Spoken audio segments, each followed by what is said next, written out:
Vamos con la siguiente ponente, que es Pilar Varela. Y os recuerdo que nos iba a hablar de la importancia del proceso de certificación en las unidades de atención integral de enfermedad inflamatoria intestinal.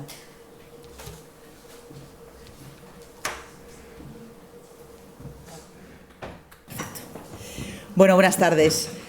Y bueno, lo primero, gracias a la organización por sacarnos un poquillo de nuestra zona de confort, que suelen ser temas más clínicos, y hacerme a mí al menos ahondar en temas de calidad, que realmente pues, me pillan muy tangencialmente, y bueno, a veces es tan importante o más que la clínica y la asistencia al paciente, ¿no? Bueno, mi charla hablará sobre la importancia del proceso de certificación de las unidades de atención integral en enfermedad inflamatoria intestinal, que es lo que se denomina el programa QE, que se llevó a cabo en colaboración con GTQ, que como os decía antes Diana, es el Grupo Español de Trabajo de Enfermedad de Crohn y de Colitis Ulcerosa, nuestra sociedad científica, vamos, para que nos entendamos española. Por poner un poquito en contexto de qué estamos hablando, solo unas nociones de qué es la enfermedad inflamatoria intestinal. Como sabéis, es el compendio de dos enfermedades, tanto la enfermedad de Crohn como la colitis ulcerosa, y es una patología que pertenece a la categoría de las enfermedades inmunomediadas, ¿no? Es una enfermedad autoinmune que es crónica, es decir, una vez que el paciente se diagnostica, acuda a nuestra consulta, ya nunca más saldrá de esa consulta, y como por suerte la esperanza de vida de estos pacientes es la misma que la población general, al final estas consultas no paran de crecer, ¿no? Siempre vamos adoptando pacientes que nunca soltamos. Como autoinmune que es, al final los linfocitos lo que ocurre es que no reconocen tu tracto gastrointestinal como propio, lo atacan y le provocan heridas en el intestino, como veis en esta colonoscopia de la izquierda, que comparado con la de la derecha, que es una colonoscopia normal, que al final el paciente aprecia como diarrea con sangre, dolor abdominal, pérdida de peso. A veces hay enfermedad perianal asociada, que es una de las cosas más mutilantes que puede llevar la enfermedad inflamatoria intestinal. Y a veces no solamente hay manifestaciones digestivas, sino que también hay manifestaciones extraintestinales asociadas a la enfermedad inflamatoria, como pueden ser pues, problemas reumatológicos como artritis, espondilitis, problemas de piel, psoriasis, uveitis. Bueno, es una enfermedad con muchas aristas y muchas versiones. Pero cuando hablamos de esta enfermedad, ¿cuál es la magnitud del problema al que nos enfrentamos, ¿no? Eso también es importante saberlo. Bueno, pues se sabe que es una enfermedad cada vez más incidente, más frecuente, y que está aumentando de forma llamativa, sobre todo en países en vías de desarrollo. Clásicamente siempre es más frecuente en los países occidentales, ¿no? Que se llaman occidentales, pero poco a poco su incidencia está aumentando también en países en vías de desarrollo, que adoptan la vida de los países occidentales.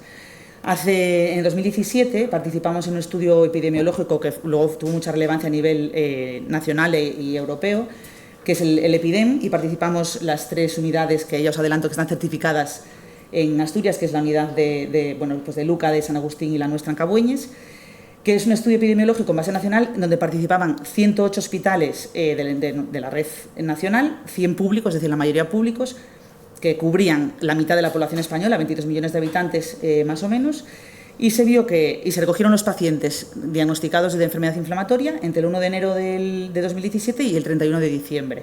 Y se vio que la incidencia de esta enfermedad era de 17 casos por cada 100.000 habitantes año. Si bajamos un poco la lupa y vemos lo que ocurre a nivel de las comunidades autónomas, precisamente Asturias, junto con Navarra, que por ahí anda, por el final, es la comunidad donde mayor incidencia se registró durante ese año de enfermedad inflamatoria, cerca de 22 casos por habitantes año. Y entonces entenderéis por qué las curvas siempre que muestran la frecuencia de la enfermedad van siempre aumentando progresivamente con los años. De hecho, se estima que aproximadamente el 1% de la población a día de hoy tiene enfermedad inflamatoria intestinal. De hecho, ese es el logo que se usa, ¿no? El hashtag el día 19 de mayo, que es el Día Mundial de la Enfermedad Inflamatoria Intestinal. El hashtag, o como se difunde en redes sociales para concienciar y dar visibilidad, es Somos uno con el paciente y un 1% de la población. Y veis que incluso este año Margasol se unió a la campaña y nos echó una mano. Entonces, es un problema muy frecuente, una enfermedad muy frecuente que tiene, por supuesto, mucha repercusión en el sistema de salud, también económicamente hablando, porque cada vez hay más pacientes, hay un gasto ingente en fármacos, porque son fármacos biológicos, que son caros, mucho carga también de carga asistencial ambulatoria, porque son pacientes que van a consulta cada cierto tiempo. Hay también gastos en hospitalización, porque ingresan, se operan. Bueno, es una carga muy importante para el sistema. Entonces, es una patología muy prevalente, eso es un problema, eso es una razón por la que el problema es grande, pero además la propia patología en sí también es muy compleja porque tiene, como os decía antes, múltiples manifestaciones, las unidades están saturadas de pacientes, no tenemos casi tiempo, encima el manejo necesita un conocimiento muy específico, no vale un gastroenterólogo general, tienes que echarle tiempo y dedicarte un poco a esta patología. Los fármacos que se manejan son muy específicos, no se dispensan en las farmacias de la calle, como decía antes mi compañero, pues son fármacos hospitalarios, necesitan de hospital de día, tienen efectos adversos muy concretos y además en el manejo de estos pacientes se necesitan muchos actores para coordinarnos, ¿no? Pues necesitamos a los cirujanos, fundamentales las enfermeras de las unidades, nutricionistas, radiólogos, farmacéuticos, reumatólogos, dermatólogos, oftalmólogos, endoscopistas expertos y, por supuesto, los compañeros de atención primaria. Es decir, es complejo por número y por cómo es la patología en sí. Entonces, cabe preguntarnos, ¿no? GTQ en su momento se preguntó, ¿podrá nuestro sistema de salud, afrontar, respaldar o soportar, pagar en el fondo lo que se avecina con la enfermedad inflamatoria?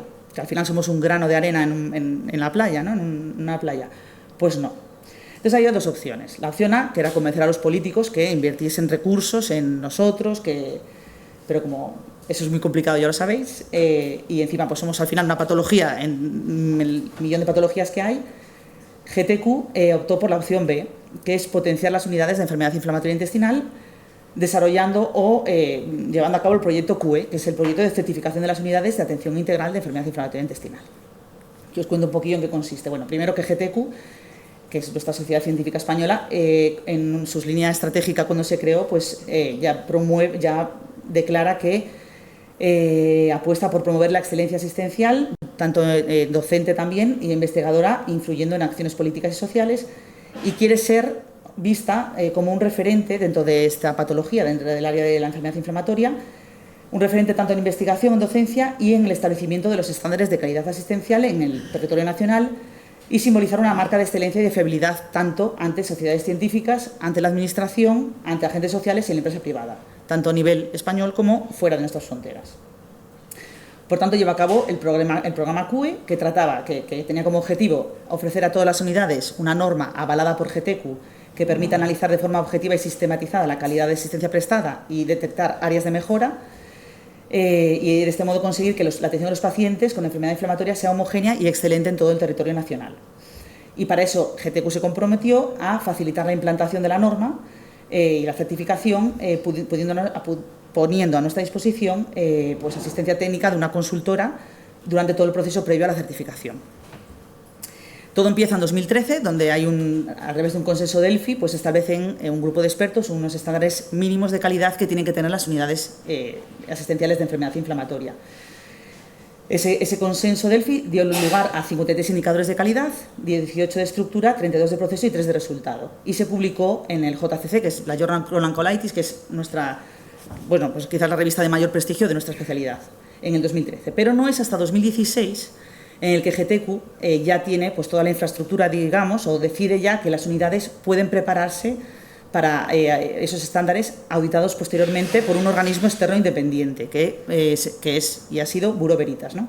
Todo esto hay que decir, y es de ley decir, que todo fue con el soporte desde el principio de AVI, ¿no? Entonces, desde 2016 las unidades voluntariamente que se han querido adherir a este programa se han ido adhiriendo, se han ido certificando las que han podido, y con el tiempo pues, han ido perfeccionando estos indicadores de calidad, dando lugar en 2023 a un QE 2.0, que ya no es a través de un consenso Delphi, sino de un análisis de decisión multicriterio, donde ya pues, los indicadores se han ponderado, no todos cuentan lo mismo, se han priorizado, se han redefinido algunos y se han incluido algo muy importante como son los PROMs y los PREMs, ¿no? Que son los resultados reportados por los pacientes o la experiencia del paciente en la atención sanitaria. Y ahora la norma vigente son 67 indicadores de calidad, 32 de estructura, 25 de proceso y 10 de resultado. Encima, en este QE 2.0 ya se ha invitado a muchas más sociedades a participar, no solo ha sido GTQ, ha sido pues la Sociedad de Calidad también española, la Asociación de Pacientes, bueno, ha sido mucho más consensuada. Estos son ejemplos de que yo no es cuestión de entrar ahora, pero por ejemplo, pues tiene que haber una enfermera especializada en las consultas con su agenda propia, tiene que haber una enfermera de estomas, tiene que haber un reumatólogo de referencia para nuestros pacientes. Bueno, son pues esos 67 indicadores de estructura, proceso y resultado. ¿Qué tenía que hacer una unidad si quería certificarse? Bueno, pues solicitabas, digamos, la certificación, iniciar el proceso a GTQ, se te envía la norma en PDF, en un manual, y al mes tienes una visita de una consultora que, digamos, financiada por GTQ, que revisa la norma junto con tu unidad y te dice las áreas de mejora. Tú lo intentas aplicar, solucionar los problemas que tienes, y a los 5 meses se hace una auditoría fake. Haces una prueba a ver cómo resultaría. Bien. Y a los 2 meses más o menos de esa auditoría fake ya es cuando acude un auditor externo, que sería Bureau Veritas, y si la superas, pues llega el proceso, la entrega oficial de la certificación, que en el fondo es un momento bastante emocionante porque, bueno, en el fondo encierra mucho trabajo detrás, la verdad. Para que te certifiquen tienes que cumplir el 80% de los indicadores, entonces tienes la calificación de avanzado, y si cumples más del 90%, la calificación es de excelencia. Pero esto no vale ya, no quedas certificado para toda la vida. Tú tienes que mantener ese nivel de excelencia con el tiempo, y tienes que recertificarte en función de, pues bien en 3 o en 4 años, dependiendo de lo que hayas alcanzado en la primera. Se hizo una evaluación en 2021 de cómo iba este tema de las acreditaciones, ¿no? de si las unidades se adherían o no. Y en el 2021 ya había 53 unidades adheridas, 30 se habían certificado con excelencia, 21 avanzadas y 2 no se consiguieron certificar. Aparte, se pasó una encuesta de satisfacción de forma anónima a las diferentes unidades para que puntuasen, pues, 8 preguntas de 1 a 10. Y ya veis que la mayoría, pues, preguntas como ¿recomendarías unirte al programa Colegas de tu Hospital? Pues 9,20 sobre 10. ¿Te ha ayudado este proceso de certificación a estandarizar el cuidado a tus pacientes? 8,37 sobre 10. Es decir, la mayoría de los encuestados reconocen que esto ha ayudado y ha estimulado a mejorar el trato a nuestros pacientes. A fecha de 2024 vemos que ya tenemos 82 unidades certificadas, 67 ya están recertificadas, y como veis se ha distribuido por todo el territorio nacional, es decir, en todas las comunidades autónomas, veis aquí Asturias 3, hay unidades certificadas, excepto en La Rioja y en Extremadura, que son las 2 todavía que quedan ahí un poco remolonas, que es un proyecto de GTQ a impulsarlo para que consigan también sus unidades certificadas en esas comunidades autónomas. Por tanto, esta certificación ha permitido homogeneizar y estandarizar la atención a los pacientes a nivel nacional, diferenciar y poner en valor la excelencia en la atención a las unidades que merezcan la certificación, garantizar la calidad asistencial recibida por el paciente y su reconocimiento para facilitar su libre elección, facilitar la gestión interna y estimular la mejora continua, y aportar confianza adicional a los profesionales, pacientes, gestores y a la sociedad en general.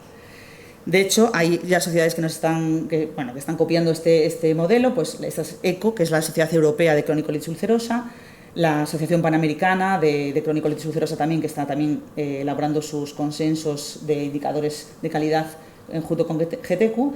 Entonces, bueno, como así se puede concluir que las unidades son claves en el manejo de la enfermedad inflamatoria, que QE fue un proyecto de éxito y que nos ha permitido homogeneizar la práctica clínica, que QE 2.2 es la evolución natural y proyecta QE hacia el futuro, y que esto ha favorecido a muchos pacientes de todo el país y ayudará a muchos otros de otros muchos países. Pero, y ya para acabar, siempre hay que seguir buscando la excelencia. Entonces, solamente 2 pinceladas de un proyecto que están haciendo, que es el proyecto RETAR, que ya no es tanto certificar las unidades, como es un proyecto más a nivel nacional, que es una iniciativa estratégica de salud para...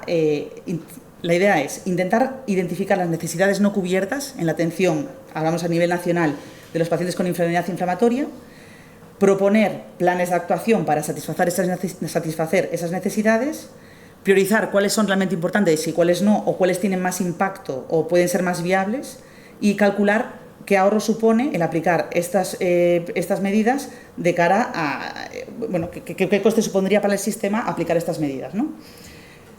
Rápidamente, se evaluó en 3 fases de la atención, tanto al diagnóstico, en el seguimiento de los pacientes y en el tratamiento. Y para ver ejemplos, que en el fondo es la manera más fácil de entenderlo, pues por ejemplo en el diagnóstico se propone que los médicos de atención primaria tienen que poder detectar de forma temprana la enfermedad inflamatoria. Entonces, para eso es una herramienta muy importante, es la detección de la calprotectina en heces, que es una analítica que hacemos rutinariamente. Bueno, pues no en todas las comunidades autónomas el médico de primaria puede determinar la calprotectina, en Asturias sí, pero hay muchos sitios que no. Pues extender el acceso de la prueba de determinación de calprotectina al 100% de las áreas de salud del Sistema Nacional de Salud sería una propuesta de actuación.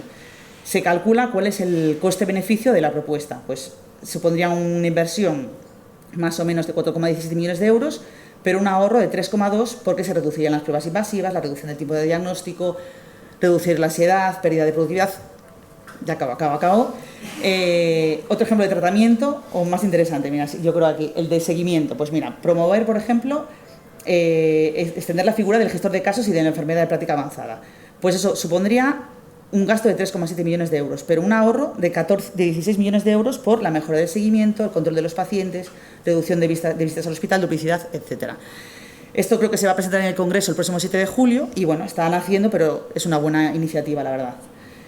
Total, que las unidades es cosa de equipo y así es como mejor se trabaja. Perdona por apurarme. Nada.